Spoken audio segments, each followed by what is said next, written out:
prona do le mo de o sanyanyina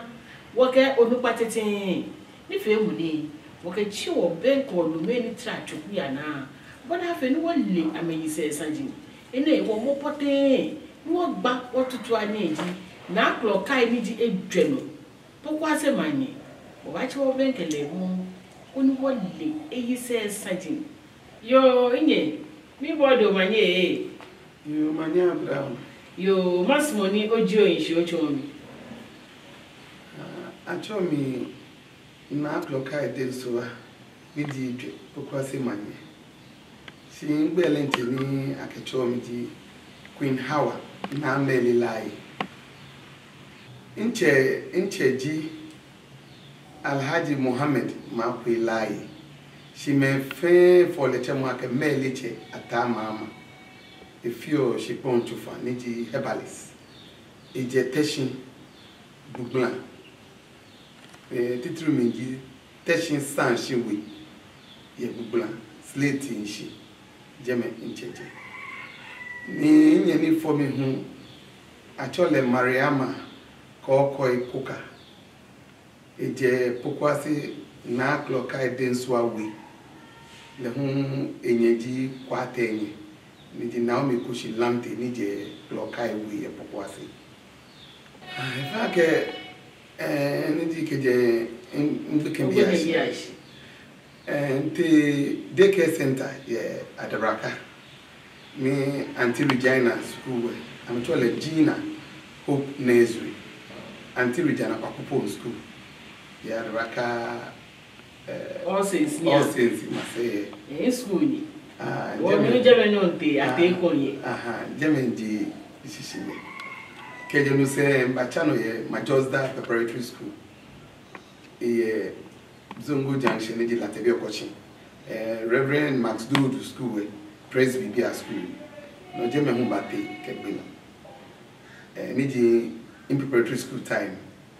keje no se oba fe common entrance Leon Bati Presby Girls.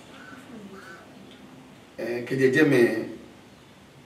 Mbachano Kepon Catering Femu. No Mbate School of Catering. Mbate Institute of Catering. Catering Sang Kejenu se Mbate Accra Polytechnic. We have home management. Catering fe jeme. If I can need the German way, I fame practical training in Novotel. Can you say somebody? Yafe catering get another level. Your polytechnic no, not been over for posting. I got what the new for national service. No, me if I can hear banning chon, I post me get Tamale. No, yafe. In national service, Tamale regional administration, the presidential lodge, the Jamaica service here. Can you say, some baba for the advancing few. I've been a bench more few tea. Except Bati London, Lahum Bati school, Jamaica few. You have care nursing. You are Lahum Bati Brown Cross Nursing School. The home back in the UK. The fact school 3 few in India. You, I know one bashing agony. In I guess you will I will go money. And then when they see a tune to me, now I will be. Caboni was me a daily, I guess you know low, alama. Oh, if you make money, you know, to Niji Waje, now clock highway. Jeme ina na kanswa feje jeme afowo awo ken le chon mbani na ina eji mami amchole Naomi kushilamti ni mufia mochola ake kwa tenye mbani na le mami se ne feje na deswa clock highway no ifema ke jeme ake ni ili ne na imami bi ina ebiyu onupa le bayi pokwasi manye niji enyo achole na ayoko adu deswa niji enyo le se bi enyo ji nya uniform ninya wo elegi kwa tenye ina gbebi kura no akemba yepokwa se manyele ama ha wo shiami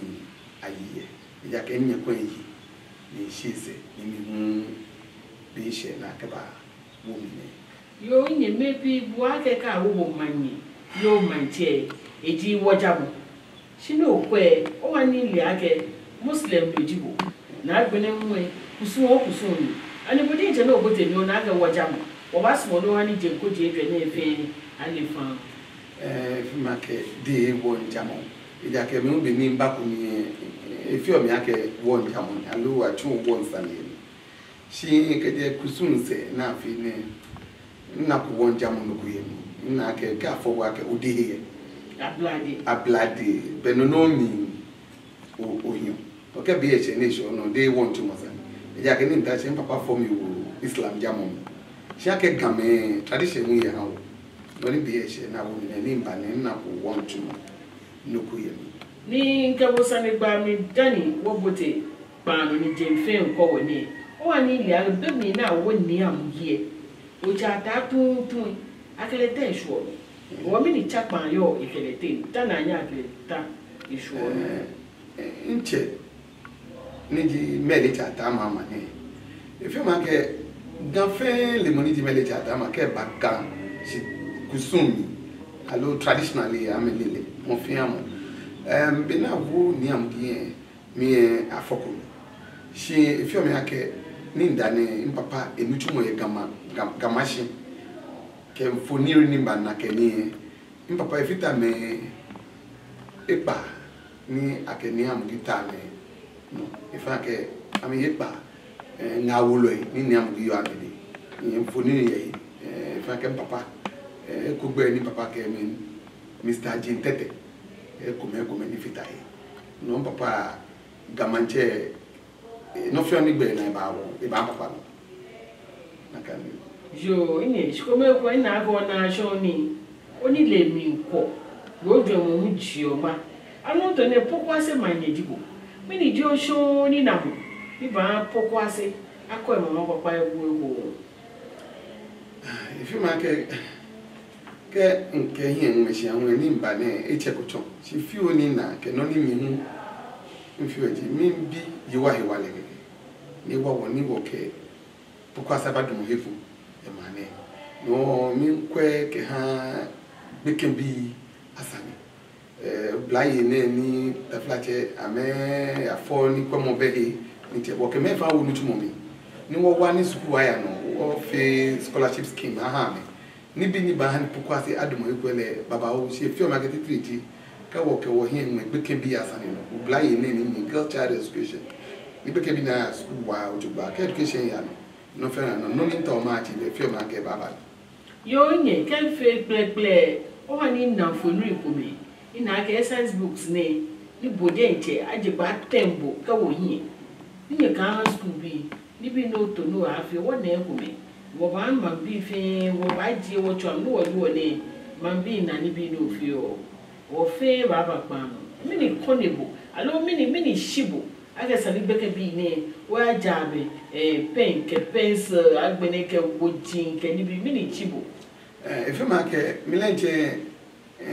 ke je beke bi ashimi fi oni minda beke bi asani gba na wa deje bini ya national service ye tamali nka ka ye beke bi tumo ipa ni nke allowance support o am few no na kan ni no ye mi no be sana afi tumo afi no make pa mi ne ya je nutumo hihia ke mi nkwen ma wa ahunsan ke meni ehia me ke ye meji ya klowa ku ye achim be no beke bi anutumo ba gbe no ni iyo ni ye foundation na to le Queen Hawa Foundation no nengbe yo achim achiase masai manko nya to je me achim osurase mbesa ndo ke kwa ba manye bi ane le very to fin ba je pokwase no na kan nutumo ni country no ha etahi na yake ni she pokwase be nutumo shishi no njine ni agbene covid ne ho na ke beke bi sani wa na me ni wa slab ni wa ha me ni bi be no ha ba to beji ano to ni ake matter of COVID ni bi feel ke ni ma ni bi ke school ni ka se money bi ni ke ani ka se la school then okay ni ke ni money be bi ele ho ke abeni ele jo mo so wo jo mo le ba 3 bu die nti yo nye ni di na poku asegbe fe di na clock kai den swa di 4th nge ma bi gwa ke na to gwa ke manye ne to ko manche shamo yo den aw ke manche o ye fine o susu ma hi boni o afi ni wonya wona nuku ni kan wo hin neighbor no kele o ye fine but I no fine okay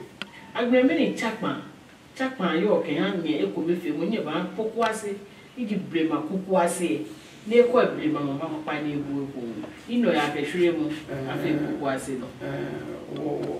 won susu ye duba am not to ne wo she ni won susu ni wona walo ekeje manse I fa ka ba de German o yen na kan plan na baba na ba wo ni wo fe if I can facelift e poku ase ma wo fe wo into okay won ta woni blema twini yo mama mi fe okay shi a che na na poku ase ma mi nje amena wi mo ni shichi mo aba ni investors na aba wo ni wo ma twin fefeji ni modern buildings yeah ni wo ke tin bet buy fe at least they have man ya fe fell no ku ni kan wo twin no ni ji ni ku ni ke ma che won susu no kwa ka wa no futi be na application amba wo shi me kuma ye to mo ni oje approach yo ba na wugu ni ku lo ba ko bo ni o yi shi approach ya hu ko ba de cho ko ma che china shi yin to no ko ma che bi di poku ase ma che woni nye ba blame kuku ase akọ mama papa na ebu wonder bush no ni die no mu o ba wole hu aka peke bi eni yo kuku ase ma na ni ame wo amla ke wo do go mi mba le fa ke kenke yin me shi fiu ke yala ke tujie mo ke ni bi party nele bebe ke bi o ka me kura che ni aha beke mejinu mapu fe ka papo ba ma mi eje no fa ke no ko ni kan ntu no wa ke makobri ma fe ni wo chaki na kan suba ye ma ne bona fe ni beke bi anye awo ya ni ba ha me nya mete shu ya na me kase ni ya ke ken ko ne ke nyemo ne bona me no beke be fe bi na anye ne no ke ne ke teenage pregnancy ke problems ne fe ni me feel me ake country no ake makwani na kani iseyafo iba wa motion ngoda wo ba fi ni wo ke follow e fa na wi mu fa ake o mo ko yin bi umu yi money ko 18 aka na le party after 5 ni ke ya la ke ni du ye man wo ba kwe no ka na wi na me no shi ke cha wa na twa ngoji nu malo mu ji pa apa ke bi ke bi ko ba yin ni ame pa ba me fa ke no ko ni kan ye wa ji no aka ba ma fi ni na ka ni ese ene ncho mi ake uka blochi iba poku ase lele nye nke mo kwa ke bi enyi oyo ye bi eje I'm not the bi eje ame fa me ma na mi da bi e ku no man se na ni bibi e nke ni bibi ya me bi ame London yo nye to bo ni ncho ona sho ni oni le mi po bojo mu chioma ngaba bwa ke mi jo shoni na if you make ni bi baba o shi titru ji gbeke bi ni no nsan ni yo ne eji ake boni ame sanyo no bi ane ba country no wa mi hope ake ma set up foundation ku ni ba ha gbeke bi ane kase mu aya hin ni ma achieve no eji ake bi ane mi to ma set up no ku ni ma bwa na hi wane money over kase no juba over have scholarship here school over wa bo yo here san no wo if ma ke no juno ko mi kan here no but ma fe ni ma ko na ka be ke bi asane na gbere na kan teenage bi ele hu mi to ma kwe ni ma kwe me ni drop out of school le hu wo ka ma wo no chumo mi na me kase no ko ni pe K3 HFA mo na kan bi efe no no me juno ni country no bi ane agona ye meji nsane le hu ba na che film aka beke bia no ka no wa no no meji no ni kan ye bia na mi to ma fe ni ma achieve no ko ye mi yo inye eni wo she ne ha wo na agbe mu if ma da Mambi fancy that. If you're making a great motive by a hand or fally family, I'm not going to cover the Eba and make a bed. She yelled to ban. No fear my queen. Me for a dear bonake, me used to sanitize and say, Nag Benem, no smacks and wow. I catch you on occasion. I can see a Nag Benem, Fally no. Ke fali ke hilas e fe ba fu e ke hilamomo no min pa fa min bi man bi fe ke Ghana bi fe ake amekwani ameyi me ke covid mla na fodo ju ba de le ko fo wa bi ate fe o ka che ku mi ya use sanitizer na chi ku no e fa ke ne question mi man bi yo na min dabushi ake ni wo chi wo benke bu ni o dra wo tu anwe o ko ma je enye ba ni pokwase akọ ebile ma papa Nebu, Wakora, Come up by now, clock I did so I need you to pass in money. You, come up you are bloody abish, come up with me by your fanny day, Umani, Baji. I would have grown out a little more or Sanana, Waka Unupatite. Nekani feel money, what you bake on many trash to Kuyana. One fair new one, I may say, Sajin, in a war. What you were banking now, clock I need a training. Did you poke money? You cash work with home, Betty.